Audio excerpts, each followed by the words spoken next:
Welcome back to Andersen Acres. I I had a little trouble getting the stream started. I was having some internet connectivity issues. So I'm Leanne. If you're new here, it's good to meet you. If you are a returning viewer, welcome back. So today we are going to talk about myths and controversies in the hobby farm world. This is the fourth Friday of the month, and that means time for a myth. So thank you guys. There's crowing roosters off there that way. So what we do on the fourth Friday of the month is we pick a myth, sometimes a controversy, but usually a myth, and we dive into it. We talk about why it's not true, why it's easy to believe it, and sometimes there's some science and sometimes there's just being a realist. So a lot of the topics, thank you. A lot of the topics involve a lot of controversy and a lot of people who are kind of on both sides of the issue. Okay, so today we're tackling a big one. We're tackling, hello, Gwendolyn. My cat is here. She just had babies, but she's abandoned them for a little while to have some attention. I know, sweetie. But I know, sweetheart. So today we're talking about the myth of total self-sufficiency. I'm sure you've seen it on YouTube. I'm sure you've seen videos and Instagram posts and, where you grow your own food and you raise your own animals and you're 100% independent from the system and you never have to run to the store. Yeah, that's not going to happen. It sounds amazing, I know, but is it even possible? And the answer is not really. I mean, kinda, sorta, but it's not realistic for most people. Let's talk about it. Let's talk about why self-sufficiency is a noble goal, but not beat yourself up if you fall short, because you will. In today's modern world, you will fall short. Okay? You will need to go to the store to buy fencing. You will need to go to the store to buy eggs because your chickens are taking a hiatus. You will need to do one of many, many things that you may not want to do. So don't beat yourself up. So let's talk about this amazing sounding idea of self-sufficiency. You grow all your own food. You raise your own animals. You never go to the grocery store ever again. You never go to the farm supply store because you don't need them, right? Okay, you don't need them. But how realistic is that? I'm just going to adjust my mic. It's in a weird spot and I don't like it. I don't like where it is. That's better. Anyway, so let's first talk about growing everything you eat. I love the idea. I really, really love the idea of growing everything you eat. And we grow plenty here. We obviously have chickens for our own eggs and we have lots of stuff. But realistically, can you even grow enough calories? Remember, it's really about how much you need to eat. How many calories must you take in a day in order to be at least moderately healthy? Well, that gets really complicated really fast when you realize just how much you have to eat in a day. And if you have a growing season, you may not even have the ability. Do you have the time? All of this stuff, especially things like grains and oils and wintergreens, it's nearly impossible for the average person to grow enough food, even in a large plot, unless you are farming on an industrial scale, in which case you're not a hobby farmer anymore, are you? So it's almost impossible for you to grow enough to feed your family. Maybe you, but completely on your own, with no outside trading, no buying anything. It is simply not realistic for most people to grow enough food, grains, oils, and wintergreens to practically survive, especially a long winter. So we get really long winters here. The chances that I am going to grow enough and preserve enough, even just for myself, are pretty slim. I don't know what's going on behind me, but there are some ducks going crazy. I don't know. They're just over that way. So over there. I don't know what they're doing. We're not going to worry about the ducks. So it is very difficult without outside inputs to raise your own food, to grow your own food, at least on the scale where you would be able to sustain yourself. Now, we grow a lot of our own. We grow tomatoes and we grow peppers and we grow corn and we grow sunflower and we grow lots of stuff. But no matter what we do, how we preserve it, by the end of winter, we're going, man, I just don't have enough jam. It's just the way it is. So I either have to trade with somebody to get more jam, which kind of is not as self-sufficient as the myths suggest, or I have to go to the store and buy jam. It's just the way it is, right?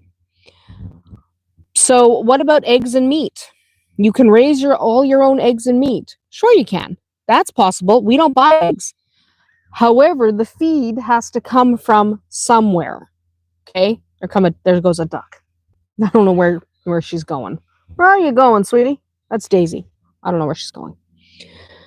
But growing your own food. So obviously we have ducks and chickens and quail for eggs. There's a chicken. Being weird. But we have our own eggs on the farm. I don't have to buy eggs except in the greatest depths of winter because we don't provide supplemental light here.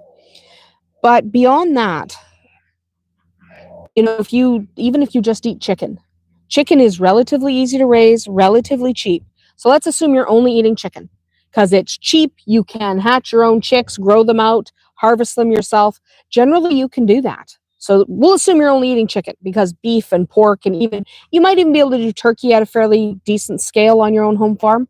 Other things can be a little more difficult, but let's just assume you're only eating chicken. So you can grow those chickens on your farm. You can hatch them, you can raise them, you can process them yourself. However, you have to feed them, right? Feed has to come from somewhere. Even pasture-raised animals usually need supplemental feed, right? Especially if you have winters like us. Hello, Jake. Sorry, there's another cat. I tend to be a cat magnet. What do you need, baby? Yeah?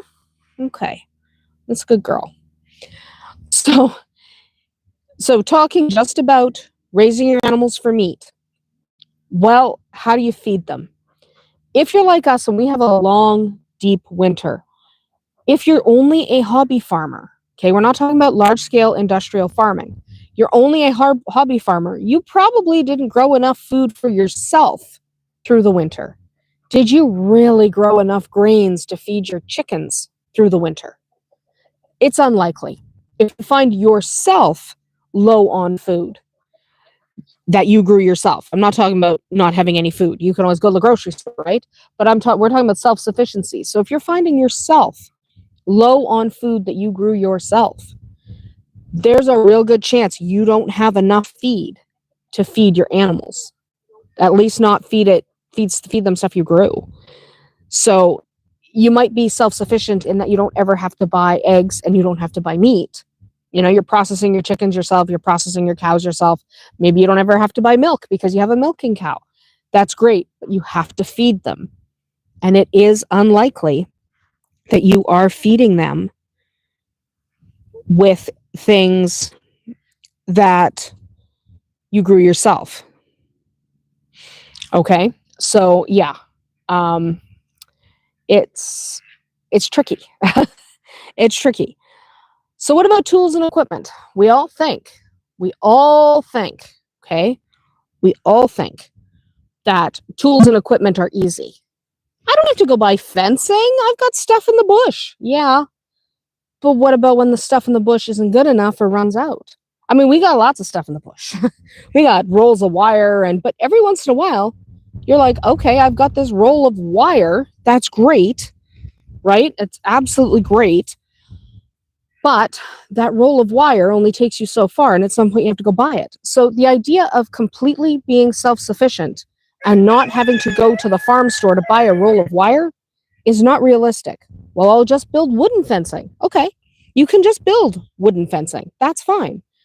But you're going to run out of wood, right? At some point, you're going to have to go to the store and buy screws so that you can put your fencing together. You're going to have to buy, you decided to get goats and you realize now you actually need wire and you need wire they can't climb. So at some point you're going to end up going to yeah, I got a couple of comments here. The idea of taking care of animals while having to work a full-time job seems really overwhelming at the moment. It is. As someone who has to work a full-time job and we have animals coming out our ears, yeah.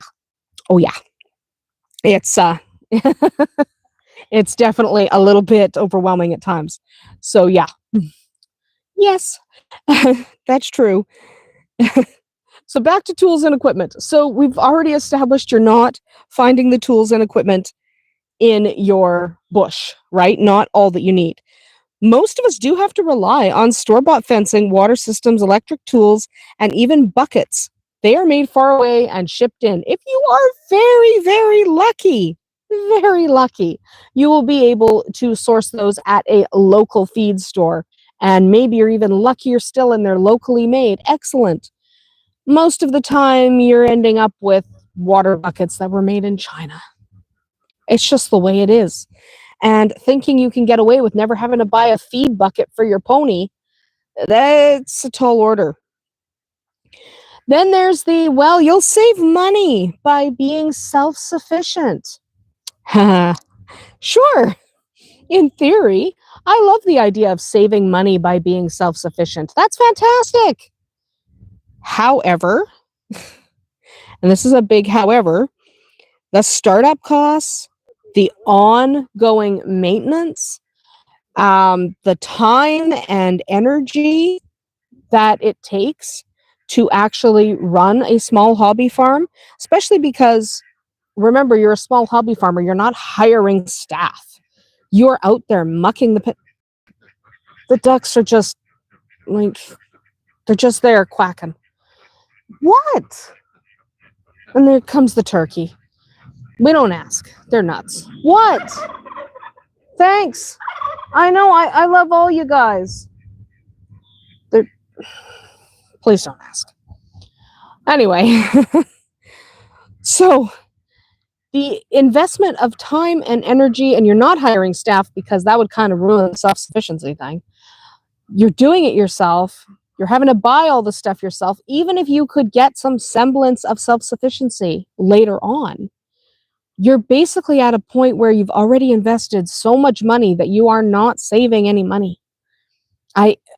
I've been a small hobby farmer now for a while. We don't save any money.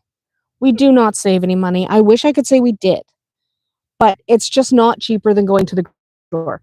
Now, I would never in a million years trade the eggs I have. We're just going to change the angle of the camera because there's birds over that way. But I would never in a million years, okay? Never. If you want to look the other way, ducks going past. There's a pole in my way that way. So let's look at these guys.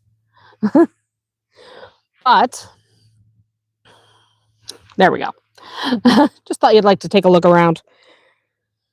But we don't save money. Okay, so self-sufficiency, it doesn't save you any money.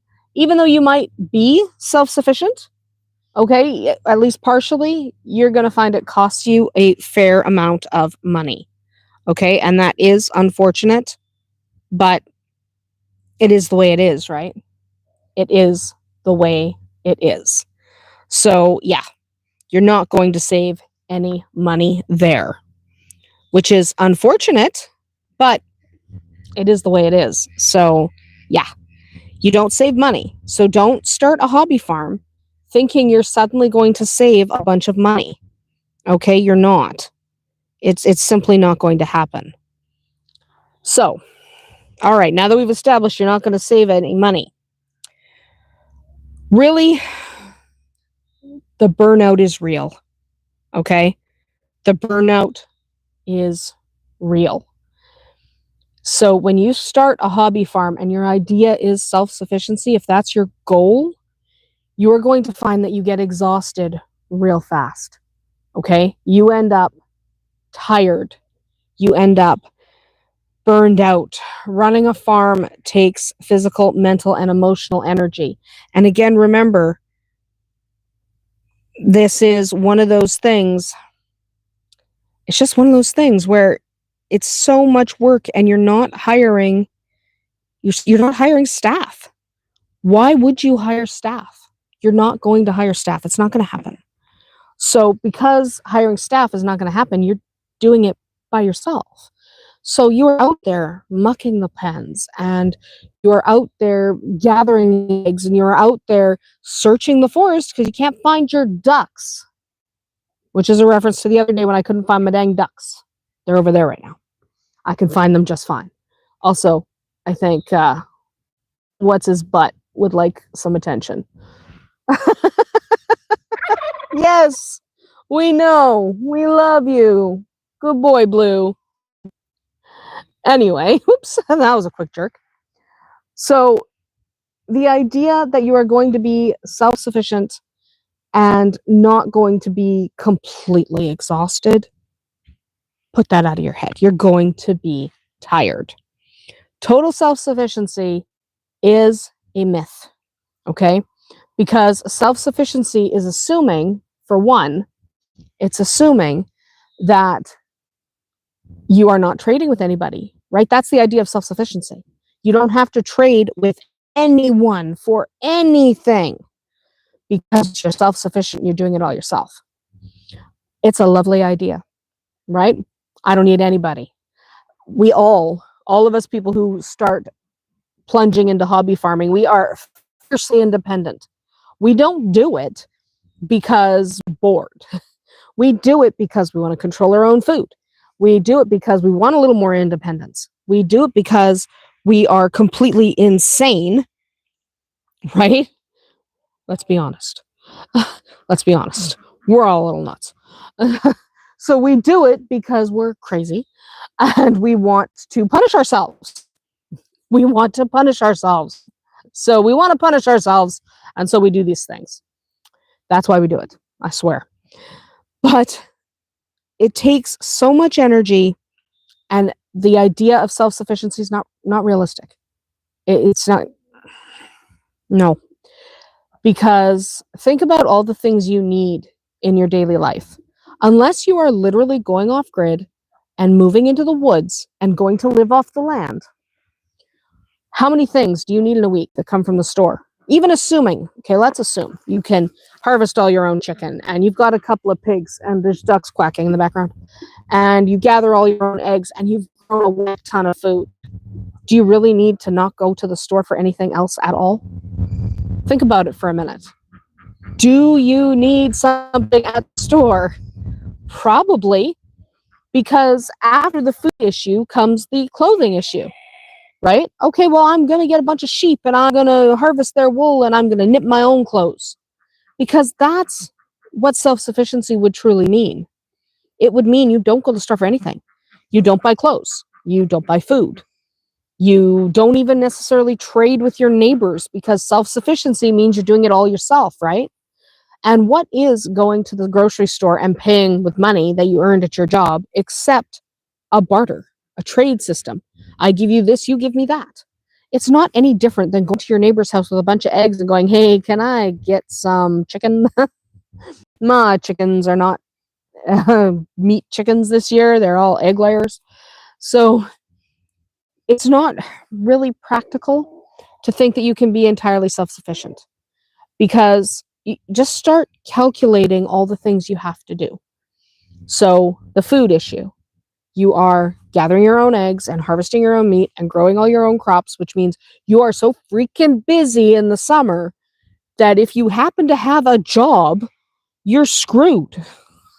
You can't go to your job because you're exhausted, right? So you can't go to your job because you're at home tending your crops and looking for your chickens and finding your goats that have gone to your neighbor's yard. My goat's over there. She's not getting up. Thank you. My roosters are loud. I've got a lot of roosters. So that's just the food issue. So then if you seriously are interested in self-sufficiency, then you've got to go, okay, well, I need to wear clothes. So I guess I better get some sheep. And then I have to feed those sheep and shear those sheep. And I got to remember to grow enough crops to feed these animals through the winter, in addition to just feeding me. And then I have to remember to shear the sheep, and then I have to card the wool, and then I have to wash the wool, and then I got to spin the wool, and then knit the wool, and then I gotta turn the knitted cloth into clothes. And do you really have time for that? Who has time for that? So self-sufficiency is not practical for most people. Was there a time when people occasionally had to be completely self-sufficient? Sometimes. But people have lived in communities for millennia for a good reason. It's because being completely self-sufficient, completely on your own, is a little bit insane. Thinking you can do that, especially if you need to have a full-time job. What if you have to go to work tomorrow?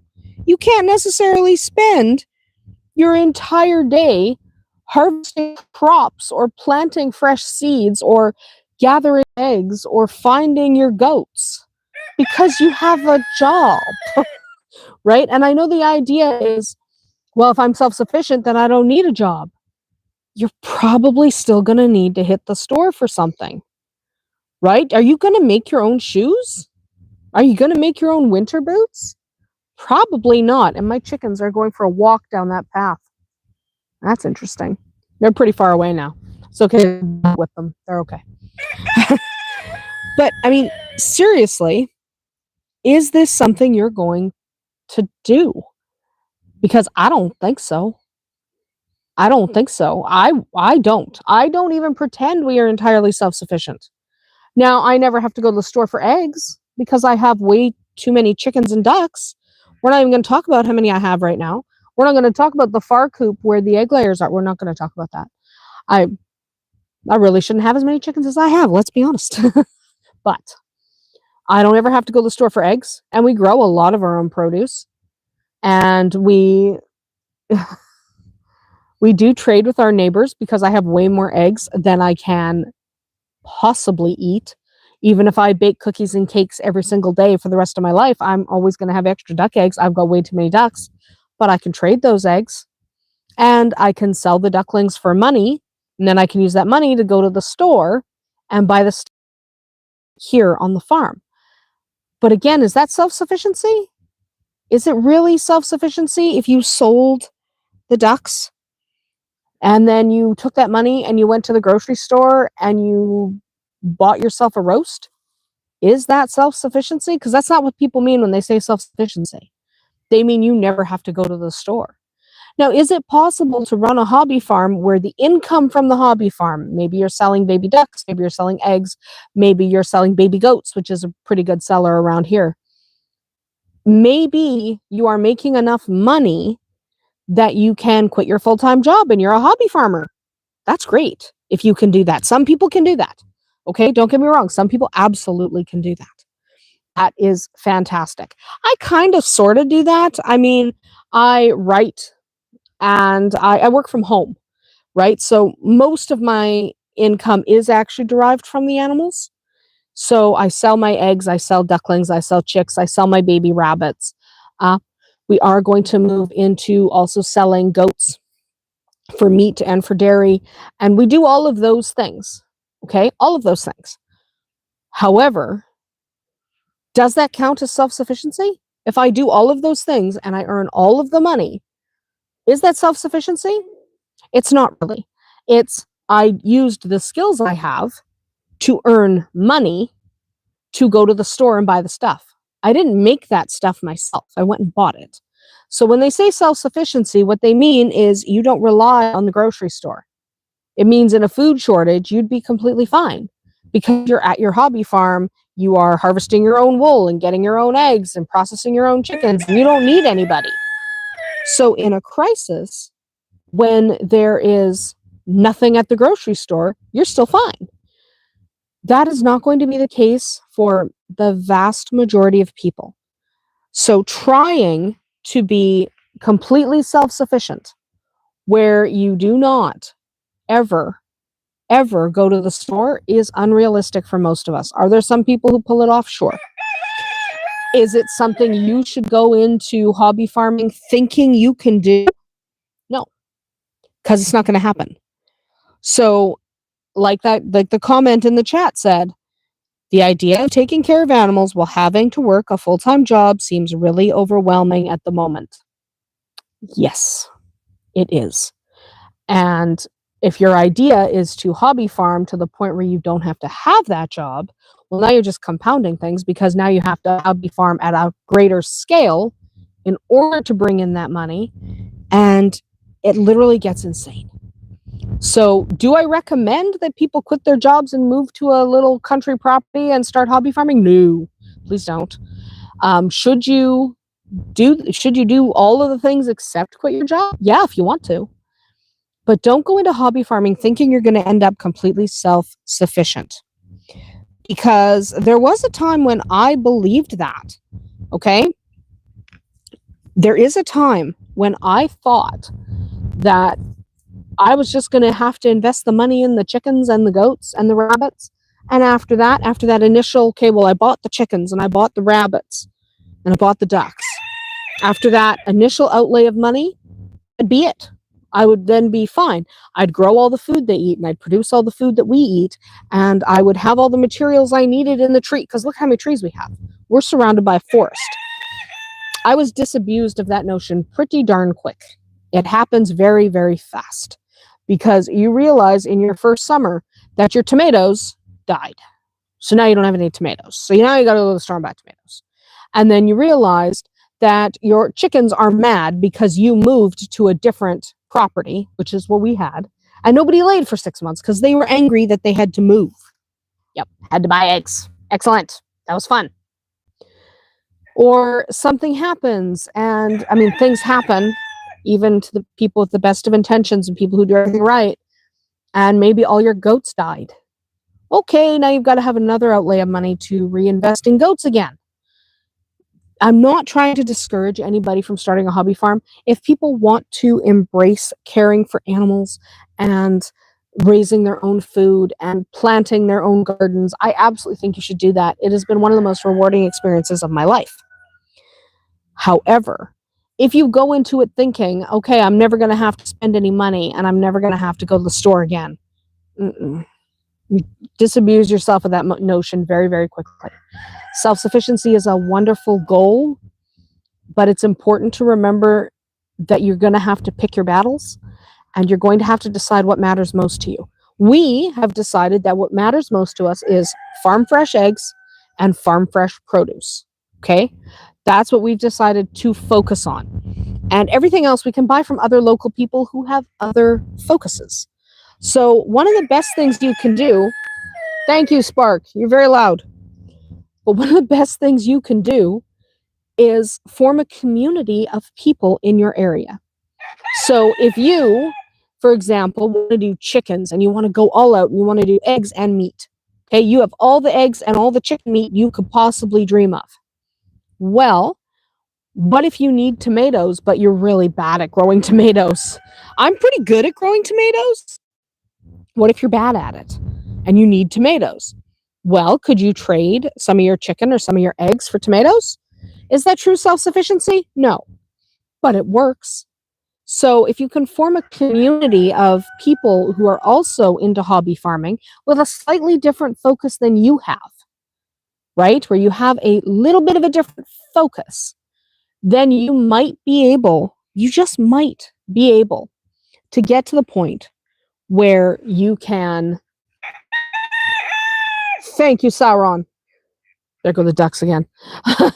But you might be able to get to the point where you don't have to go to the store that much. But thank you, Jabba. It's a crow contest around here. But if you think that you're going to be able to do it all by yourself, you probably can't. So my recommendation is, if you want to be as self-sufficient as possible, pick what you're good at. Everybody's coming. Everybody's coming. Hi, guys.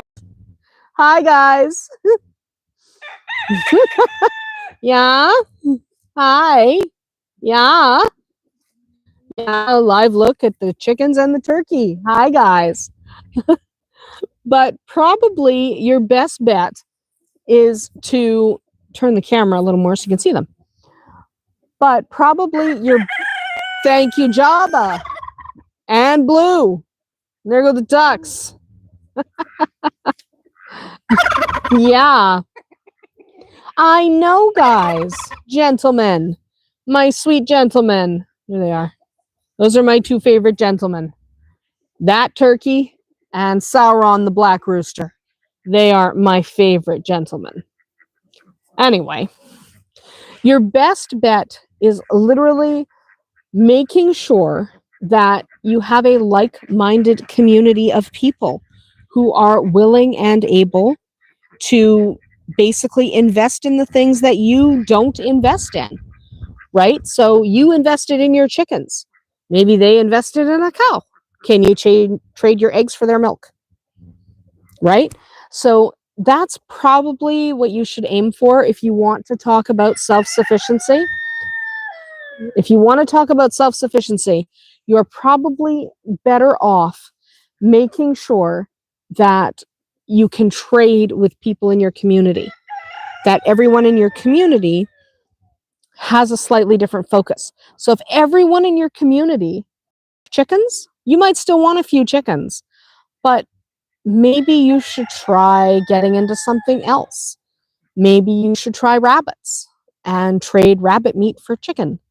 Maybe you should try something like that. So give it some thought, because that idea of self-sufficiency where you are by yourself, right? By yourself and you're managing on your own and you're feeding your kids and you're homeschooling them and you have nothing to do with anybody, you don't need anyone. That is so unrealistic that it's better not to worry about it. So pick the ways you can be self-sufficient. So I don't have to buy eggs. I'm happy with that. And I make enough money off the farm to be able to buy everything else. So pick the things you're good at and don't worry about being completely independent. It's great to have some control over your food. It's great. I really encourage that. There is a lot of satisfaction in knowing that I control what goes into my chickens, and then my chickens lay me eggs that I put in my cookies this morning when I was baking. There's a lot of satisfaction in that. So focus on the satisfaction, focus on what will give you joy, and not on this myth of being self-sufficient and being able to support yourself 100% by yourself and not having to rely on anyone or anything. It's okay to run to the grocery store for toilet paper, okay? It's okay to run to the grocery store for toilet paper. It's even encouraged. So don't worry too much about a great deal of self-sufficiency if that's not going to work for you. And let's be honest, it's not going to work for the vast majority of us. So on to the Q&A portion of the live stream, which I do like gathering up the questions people have asked. So how I selected the questions on this list is I get a bunch of different questions. Some of them are rather involved and more in depth, and those questions usually I do in my weekly roundup. And some questions are so quick fire that I just answer them off the cuff here and there as we're filming. Some questions are somewhere in the middle, and that's most of these. Okay. So I have a list of questions here. You can drop a question in the chat if you want, but I do have a list of questions that I have been asked over the last couple of weeks. So first question someone asked is, what's one thing you wish you could produce yourself but haven't figured it out how yet? I'm going to be honest. I would like to figure out. Thank you. I would like to be able to do peanuts. I would really like to be able to grow peanuts. Our climate is not well suited for them because they grow a little bit longer than we really have available. I could start them in the house. I could do a greenhouse. I would really love to do my own peanuts because I love making my own peanut butter, and I currently have to buy the peanuts. So I'd really love to grow peanuts. But there's also the question of how many peanuts could I grow, and could I even make enough peanut butter with those peanuts to avoid having to go to the store and buy peanuts? No. The amount of peanut butter you get from a handful of peanuts is a little bit crazy. It's not very much. So the number of peanuts I'd have to grow is almost unrealistic for the amount of peanut butter we consume. But I would love to be able to produce peanut butter from peanuts I grew myself. Currently, I have to buy the peanuts. Next question. What's been the biggest surprise about trying to grow or raise your own food? Egg strikes. Looking at you, ladies. Egg strikes. The most random things will make your hens just decide, I'm not laying for a while. When we moved here, we were at an old location for a few years, and then we moved here a few years ago. And when we moved, it was like 6 months before anybody would lay. It was a long time. They were so annoying. So that was the thing that surprised me. I did not anticipate that I was going to be dealing with chickens who just, it's raining, I'm not laying today. So bloody annoying. Next question. Do you think it's better to specialize in one thing, like eggs or vegetables, or try to do a little of everything? Depends on the person. So I would say if you're really good at something, specialize in it and don't worry about all the other stuff, and then trade with other people or sell your goods and then buy what you need.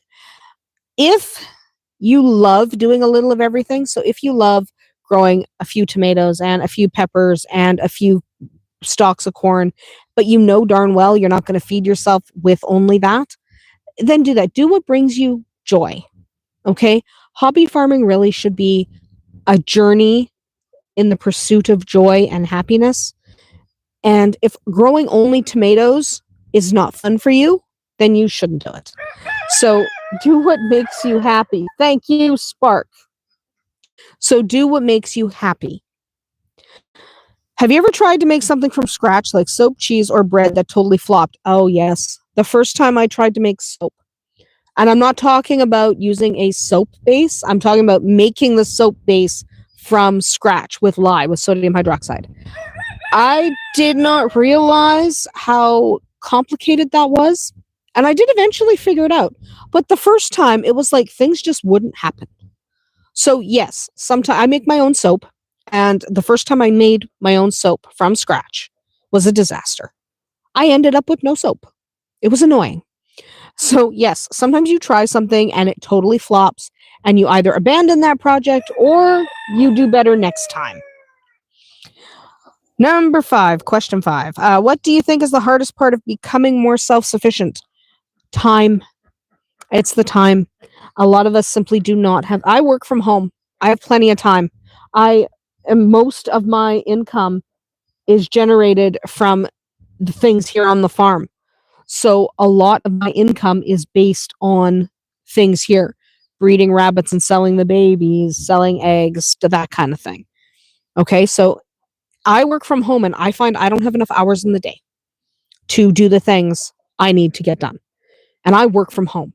So time is definitely the hardest part, because even just becoming a little more self-sufficient than you were yesterday requires more time and energy on your behalf.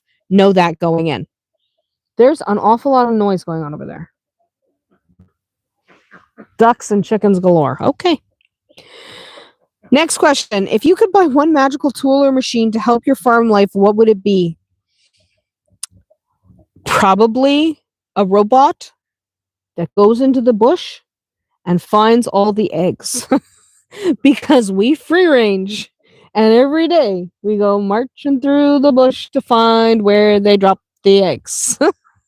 So, yeah, an egg finding robot. What do you still rely on from the store, even though you've tried to make or grow it yourself? I am habitually bad at growing enough corn. Okay, so I grow corn, and then I roast it, and then I take it off the ear, and I take it off the cob, and then I freeze it so that I have it all winter. I am notoriously bad at figuring out how much corn I need. And it's not like I'm eating more corn than I was last year. It's just that for some reason, I never have enough corn. It doesn't matter how much I preserve. I just chronically don't have enough. So I'm constantly having to buy it, and it's annoying. Would you rather have an amazing garden or super productive flock of chickens? If I could only pick one, the chickens. Oh man, I adore my chickens. Like, I adore them. I would rather have chickens on any day of the week. So chickens. I would pick the chickens. If I could never garden, if I had to pick between gardening and chickens, I'd jump to chickens every single time. How do you balance your time between farm life and everything else? Work, family, rest. Do we rest? I don't think so. But I work from home. It's just easier. And I don't like leaving home anyway. So working from home was always going to be where I ended up. But I work from home, and a lot of my work involves these animals anyway. So I integrate it. I'm not sure I would be able to have the animals I have and go to work full time for 10 hours a day. I don't know where I would find the time to do the things that need to be done. When I would find the time to muck out the stalls and all. I just don't know when I would find that time.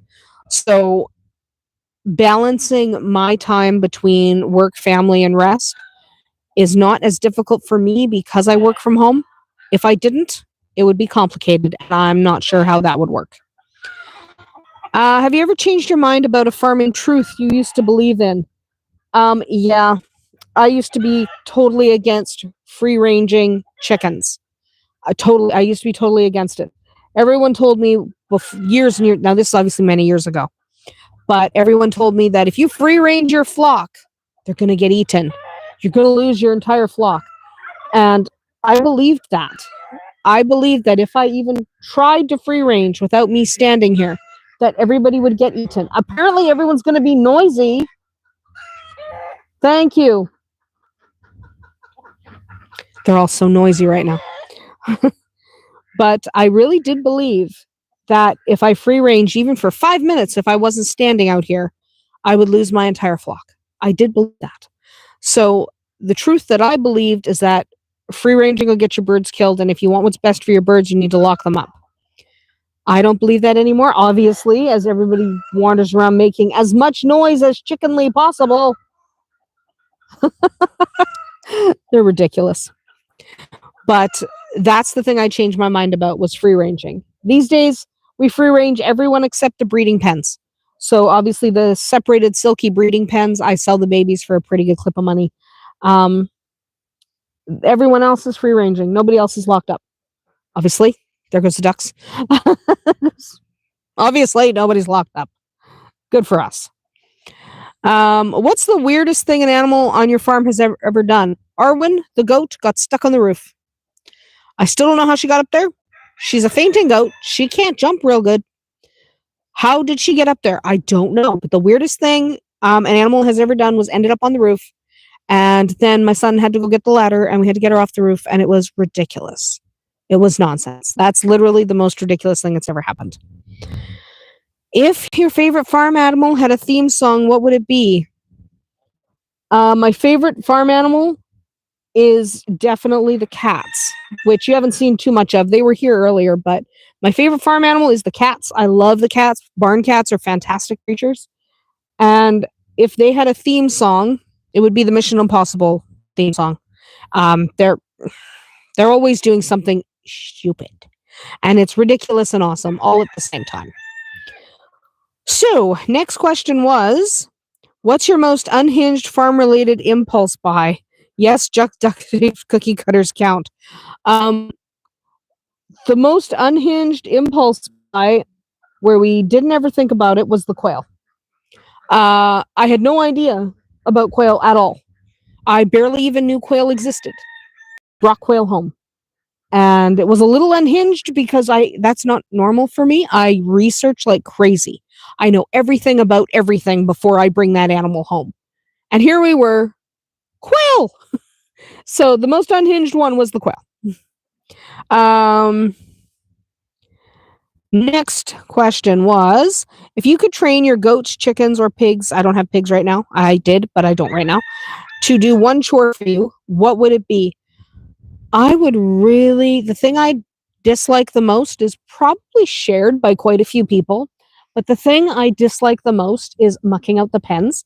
So if I could get them to do one thing is muck out their own dang pens. I don't want to scoop all your poop, guys. I don't hear that. They don't care. They don't care. That's the goat, by the way, right there, eating away. She doesn't care. She does not care if I don't want to scoop up her poop. She doesn't care.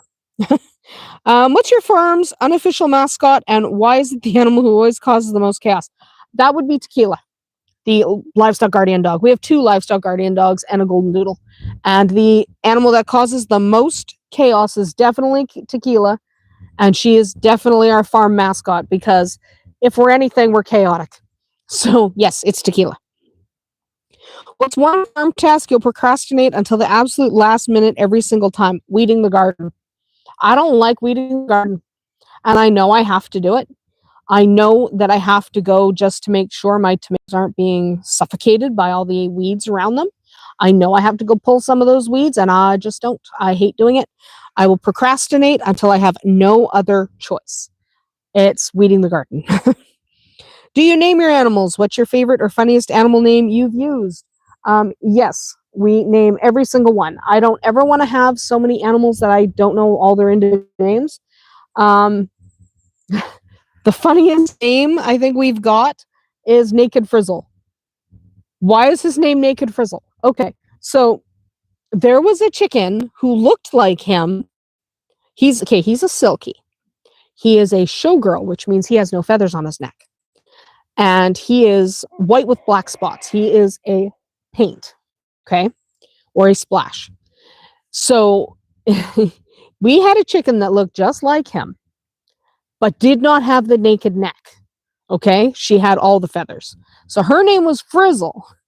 So because he looked just like her, except for the neck, we ended up calling him Naked Frizzle. And that's just stuck. So Naked Frizzle is the funniest animal name. Have you ever tried to DIY something from a Pinterest hack and it totally bombed? Yes. I tried one of those because I saw it on, where did I see it? Pinterest. One of those fences that you build by just with twigs, where you put twigs together and it's supposed to be able to keep your animals in. That it doesn't. Goats can climb anything, but I thought it would be fun because look, I mean, we have forests. So if you go out to the back beyond the horse pen at the edge, there's still that basically a dead hedge. I tried that dead hedge thing. No, it doesn't work. It just doesn't keep your goats in. But the post said it would keep your goats in, and I thought it would keep the goats in, and no. What would you rather face? Oh, I hate these questions. A garden full of weeds or a chicken who has figured out how to open gates? The chicken, because I don't contain them anyway. I'd take the chicken who can open a gate and let all the animals out, including Shadowfax, because we let everyone free range anyway. Shadowfax is often out. So I would rather have the chicken than a garden that's full of weeds, because like I said, I hate weeding. Okay, if your farm was a movie, what genre would it be? Comedy, drama, survival, horror, or something else? It would be a comedy. We spend most of our time having no idea what's going on, no idea who's done what, and trying to figure out how we're going to fix a problem we caused 5 minutes ago. So it would definitely be a comedy, sketch comedy. So let's just basically do a wrap up. We're almost finished here. I do have to go. I have to take the dog to the vet this afternoon, so I have to go right away. Anyway, the main myth that we were talking about this time was self-sufficiency, and can you realistically be 100% self-sufficient? The answer is probably not. It is way more complicated than most think. Self-sufficiency is more of a direction than a destination. Do what works for you and make sure you're finding the joy in your journey, because otherwise you're just going to hate it. You're going to be frustrated and overwhelmed and overworked, and you're just going to be exhausted all the time. You need to find that joy. So try to figure out what you want to be self-sufficient in. Pick 1 or 2 things that you really want to be able to do yourself and let everything else go. You don't have to do absolutely everything. All right, friends, that is literally about it for us here today at Andersen Acres. I have to get the dog loaded up so we can go to the vet. Thanks so much for hanging out with me for this month's Controversies and Myths live stream. Remember, being more self-reliant is an incredible goal, but nobody needs to do it all alone. Whether you're growing a few veggies or raising your own meat birds, you're already doing something amazing. Okay, you're already accomplishing something just by doing a few things. Okay? So you've already made some progress. Being more self-reliant is an incredible goal, but you're not doing it all alone. It's not going to happen. If you like today's chat, don't forget to hit that like button and subscribe for more farm talk, animal tips, and behind the scenes chaos here at Andersen Acres. I'll see you next time.